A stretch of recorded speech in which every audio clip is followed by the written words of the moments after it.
Yo creo que hay que hablar de la dimensión de las responsabilidades, ¿no? De una oposición que gobernó y no habla de lo que hizo como gobierno, no habla de la deuda, no habla de la pobreza que dejó, no habla de la inflación que dejó, no habla del destrozo de las políticas sociales, ¿no? Y un error político no forzado, que bueno, que el presidente ya pidió disculpas, fue una foto desafortunada.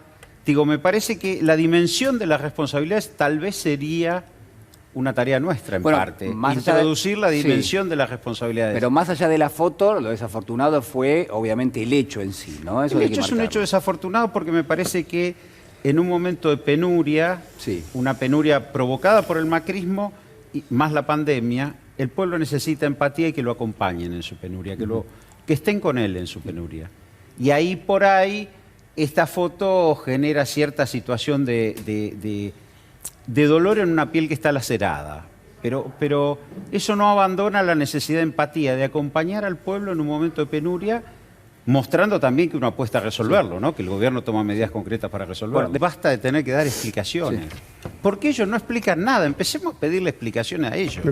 Esto es lo que un poco también... Ya está la foto, está el presidente. Pero la explicación es para la gente. La explicación no es para la oposición política. Yo creo que el pueblo tiene que empezar a pedirle explicaciones a la oposición política.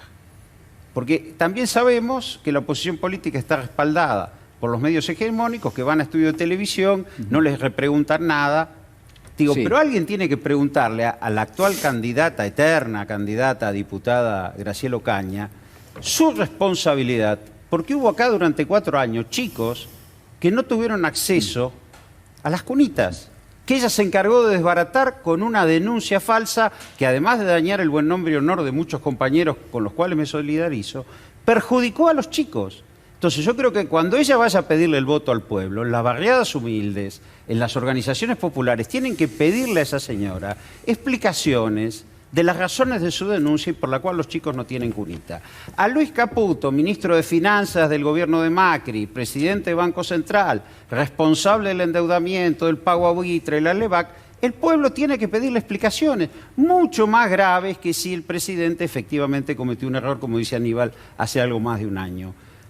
Digo, a la oposición política hay que pedirle explicaciones y el pueblo tiene que pedirle explicaciones por haber dicho que las vacunas son veneno, mover a la gente a las calles, quemar barbijos. Digo, pues si no siempre estamos nosotros dando alguna explicación de algo. Es hora de que ellos sean interpelados por el pueblo al que le piden el voto, porque no lo hacen los periodistas supuestamente independientes, y den explicaciones. Bueno, pero ¿cuál es la política sanitaria de la oposición? Porque la pregunta es, ¿cuál es la política sanitaria de la oposición? ¿Cuál es la política económica de la oposición? ¿Cuáles son las políticas sociales de la oposición? Y no les interesa tenerla. Y bueno, por eso. Solo si agravian, insultan y generan situaciones oprodiosas contra el presidente para sacarle ventaja política. Como diría José Larralde, nadie mezquina salmuera cuando es de otro lomo el tajo. Bueno, en este caso, el tajo es del presidente, nadie mezquina salmuera. ¿Cuál es la política sanitaria? A ver, ¿qué proponen? ¿Cómo proponen haber afrontado la pandemia? Sacando a la gente a la calle, quemando barbijo, diciendo que las vacunas son veneno. ¿Cómo proponen la política económica? Combatiendo la inflación con desempleo, creando la flexibilización laboral, proponiendo una mega devaluación. ¿Cómo proponen las políticas sociales? Reventando un plan de protección de los niños que nacen. Digo, que se hagan cargo, viejo, de todo esto. Si no somos nosotros siempre los que tenemos que... Y bueno, pero cuidado con esto, cuidado. ¿Fue una foto desafortunada? Lo fue. ¿Fue un error? Lo fue. Ahora, ¿fue dañino para el pueblo argentino en sus actos? ¿O los actos administrativos de firmar un acuerdo con el fondo cuya plata se fugó enteramente y hoy fue dañino para el pueblo argentino? Digo, porque pongámoslo a Majul a medir con esa vara Macri. Y la fuga de 45.000 millones de dólares no fue malo para el pueblo argentino. Por eso, pongámoslo a Majul a medir con la vara que él acaba de medir a nuestro presidente, a Macri. A ver qué diga lo de los parques eólicos, la vialidad, el endeudamiento, la persecución contra los dueños de este canal. Macri no ha respetado. Quiero preguntarles esto. ¿Hay un planteo por parte de la oposición política de ir hacia un lugar donde se coquetea con la antipolítica? Es decir, lo que pasó en Olivos, la oposición lo usa para engordar, digamos, la plataforma antipolítica. La extrema derecha de la oposición, sí. Sobre todo Milei, Esper, no sé López Murphy, ¿no? Pero está sucediendo Milei en todo el mundo.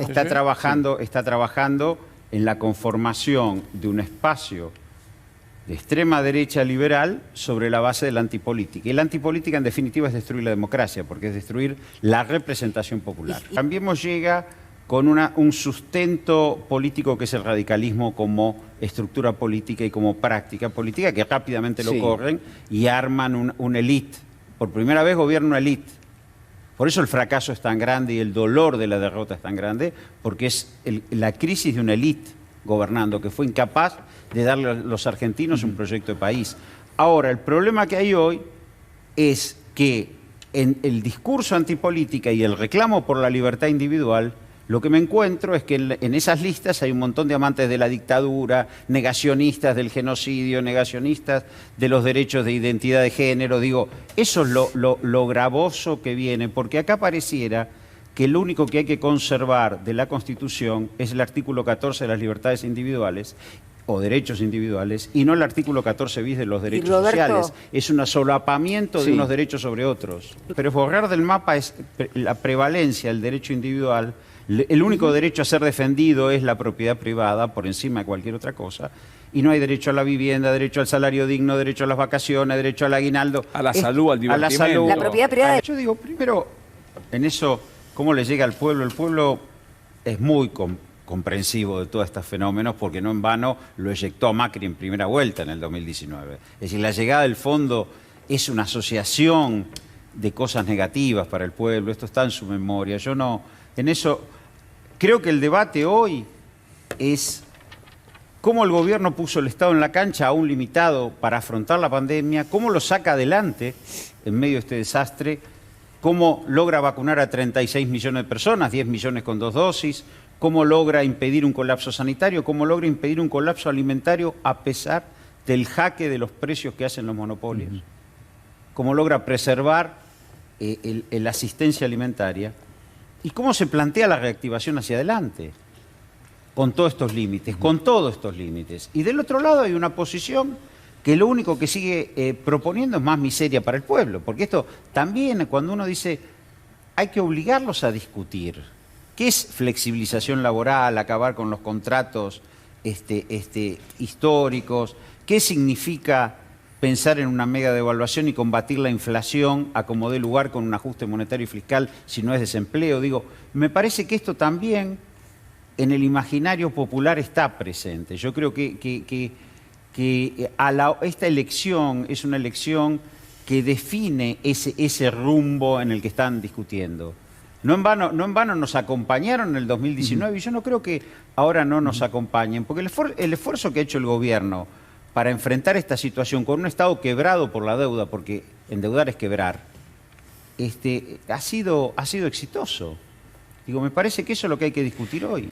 Yo trataría de situar la campaña electoral hacia adelante. Digo, estamos en un lugar donde o se sale con un proceso productivo y de consumo inclusivo, aún en el marco del acuerdo con el fondo que el gobierno está pulseando permanentemente, o vamos a la consolidación del macrismo, digo. Es decir, porque ¿qué es lo que está pensando incluso el poder económico? Bueno, la pandemia generó deterioro, desorganizó un montón de cosas, el gobierno no pudo aplicar las políticas del contrato electoral del 19, tiene la chance de hacerlo en los 2 años que restan.